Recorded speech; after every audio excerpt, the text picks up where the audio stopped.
வீட்டிலே சிம்பிளாக ஈஸியாக வெஜ் நூடுல்ஸ் எப்படி செய்கிறதுன்னு பார்க்கலாம் வாங்க. ஃபஸ்ட்டு நூடுல்ஸ் வேக வைக்கிறதுக்கு தேவையான அளவு தண்ணி, 1 ஸ்பூன் எண்ணெய் ஊற்றிட்டு நூடுல்ஸ் நல்லா வேக வச்சு எடுத்துக்கோங்க.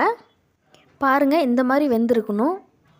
தண்ணியை வடிகட்டிட்டு மேலே இந்த மாதிரி நார்மல் பச்சை தண்ணி ஊற்றிக்கோங்க. அப்போ தான் ஒட்டாமல் உதிரி உதிரியாக வரும்.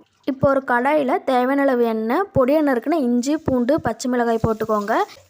நறுக்குன பெரிய வெங்காயம் போட்டுக்கோங்க. ஸ்லைஸாக கட் பண்ணியிருந்த 1 கப் கேரட், முட்டைக்கோஸ், குடமிளகாய் போட்டு வதக்கிக்கோங்க. 1 table spoon soya sauce, tomato sauce, green chilli sauce, அடுத்தது தேவையான அளவு உப்பு போட்டுக்கோங்க. வேக வச்சுருந்த நூடுல்ஸ் இதில் சேர்த்திக்கலாம். 1 டேபிள் ஸ்பூன் மிளகுத்தூள் போட்டுக்கோங்க. இது நல்லா கிளறி விட்டுக்கோங்க. அவ்வளோதாங்க, வெஜ் நூடுல்ஸ் ரெடி ஆகிடுச்சு. நீங்களும் இது வீட்டிலே ட்ரை பண்ணி பாருங்கள். ரொம்ப சூப்பராக இருக்கும். இது மேலேயே கடைசியாக ஸ்ப்ரிங் ஆனியன் போட்டுக்கிறேன். டொமேட்டோ கெச்சப் வச்சு சாப்பிட்டு பாருங்கள், சூப்பராக இருக்கும். வாங்க சாப்பிட்லாம். பிடிச்சிருந்தா ஒரு லைக் பண்ணுங்கள்.